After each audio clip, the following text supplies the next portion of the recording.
Mitchell. He's a man that no man wants to be and every woman wants to stay away from. If you've not guessed, we don't like him much, but give it up for Ed!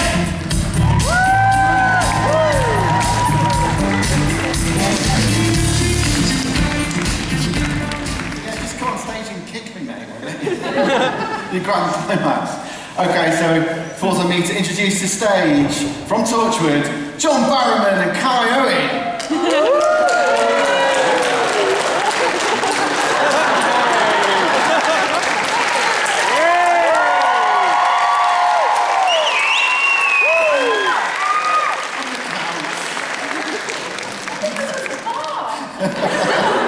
You hoped it was a bar.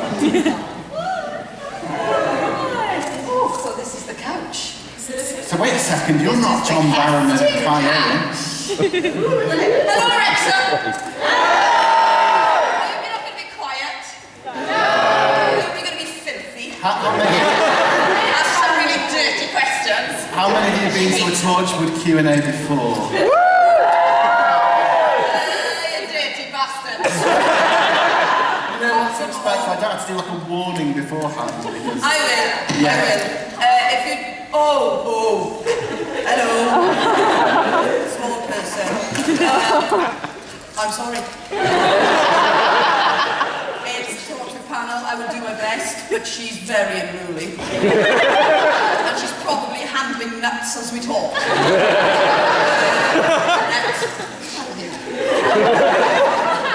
So I'm saying sorry now to Shaz and Lucas, but there you go. She got the minute she's doing something about it. Yeah. I don't even need to look. No, each other too long. All right, so we've got our raving mics. If you put your hands in the air for a question, we'll find you. So who's going to kick us off with our first question? Already.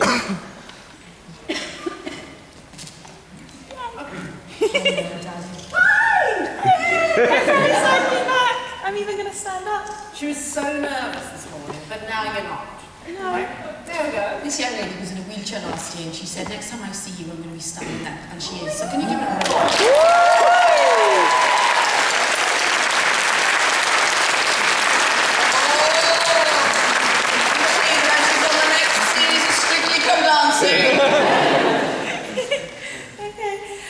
The question that I wanted to ask you was... Lucky.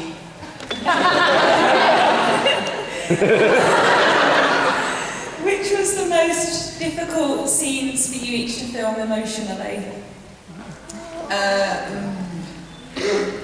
Well, for me, I have to say it was the last scene of Tosh. It was really, really, really hard. Probably the hardest thing I've done. Actually, that's a lie. The last big job was really hard, but that was emotionally really taxing. And especially hard because we shot that the day after the wrap party with a skeleton crew, so there was literally like 3 people on set. And Bird was filming that in a different location at the same time. So we worked together filming that scene, which is incredibly difficult. I'm quite amazed that it actually sort of worked out, but we shot that at 3 a.m. in the morning. You're late, just saying. Not getting away with it. You better have a really good question. No, seriously. Yeah, but yeah, that really was very, very difficult. So for me, that was the hardest one. The scene where myself and Yanto and Jack are packing away and packing Tosh's desk away was strange. Oh, I'm having a moment.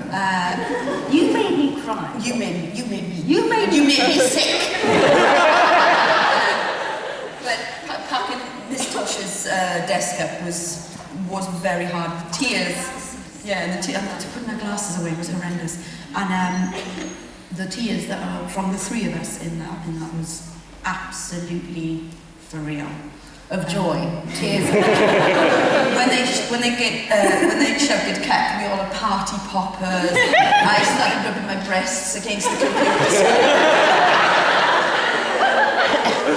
But that I remember because hadn't seen that video No, message. they kept the video message until they actually turned the camera on, and it was heartbreaking. And I actually watched you guys watch that, which was weird. Oh, you made me cry on that. Yeah, you made me sick. Do you now understand what I had to put up with?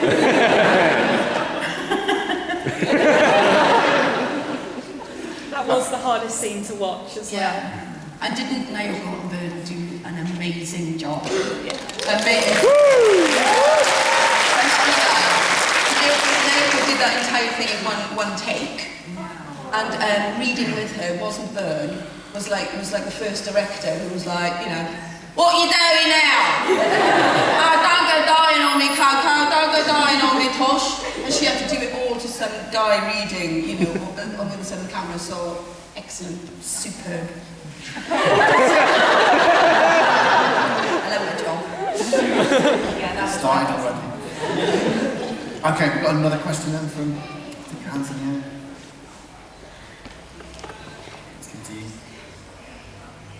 Hello. Hello. Are there any episodes of Torchwood which you've already done where you would have liked the Doctor to appear?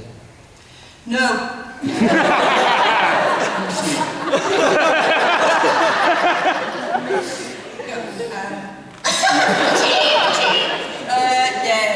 I mean, I think it would have been thrilling for.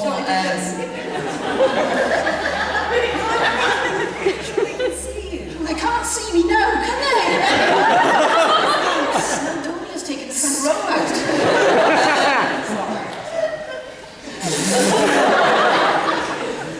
It would have been thrilling, I think, if he'd turned up in Torchwood. We were really pleased to turn up in Doctor Who. That was fun.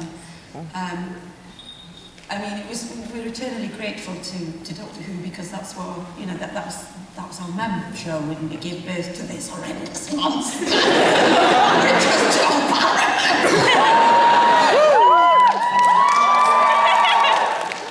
You were also in an episode of Reading Quite Dead in season 1 of Doctor Who with Mr. Watson. Shut up, was I?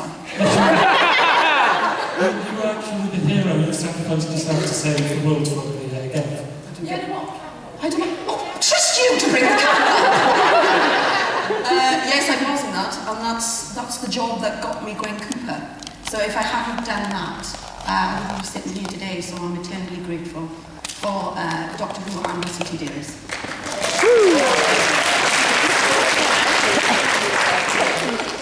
Okay, next I don't question. want anyone else. Got one from way in the back there, I think. Inspired you to be an actress? Where's that first comment? What inspired you to become an actress, Naoko? I wanted to be a stewardess. First of all, the first ever thing I wanted to be was because I really liked apples when I was a child, like a baby. So I wanted to be an apple.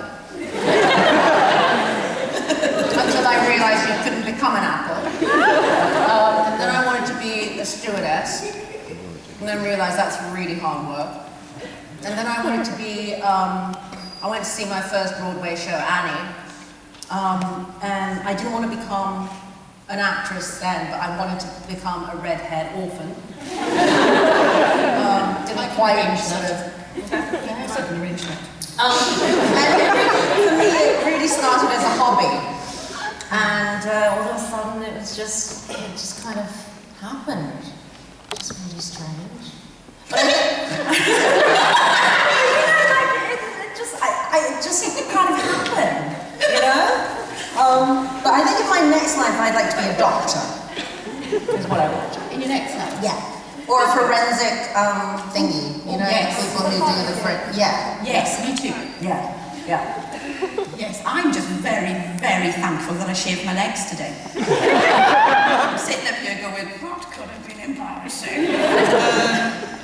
It's just, you know me, this isn't like a Q&A. I feel like I'm sitting with a bunch of mates in here. I want you all to lock the doors. Let's get shit loads of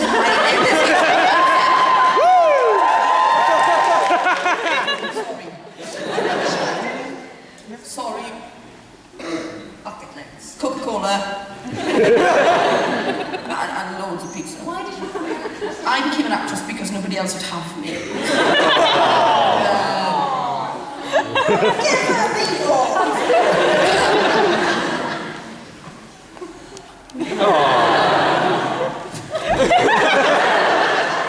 I became an actress because I don't think my parents had much choice, really.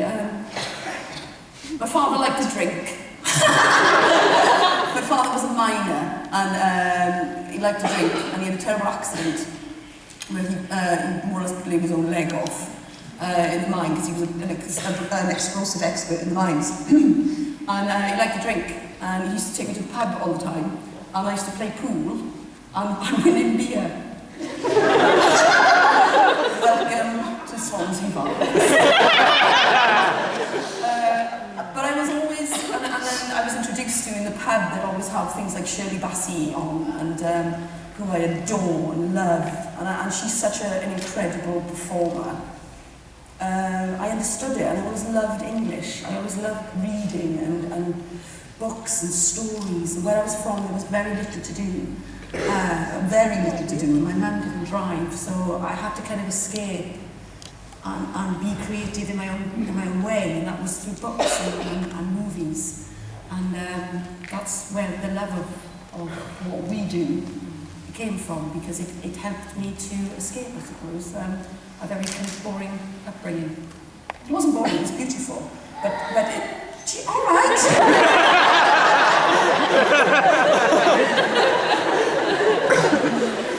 Just forget it.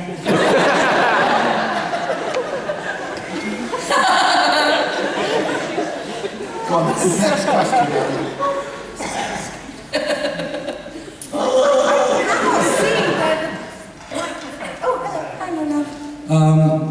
That's loud.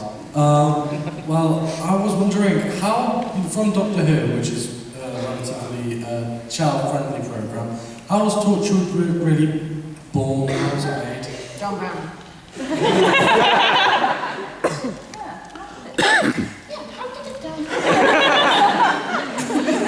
Sorry, I'm very naughty.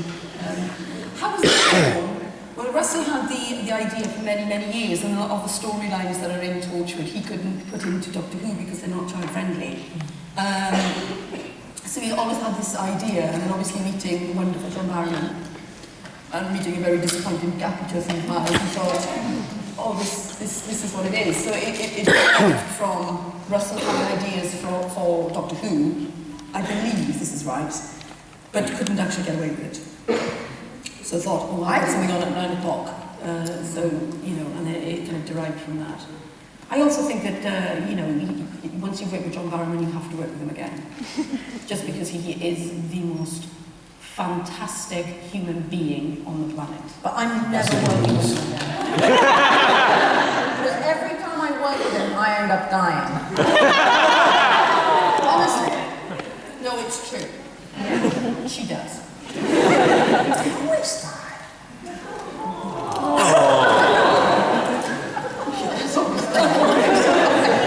If I write something, Coco, if I write something, I'm going to make sure you don't die. I'm going to make sure you're one of those, like, you know, like a real fucked up zombie.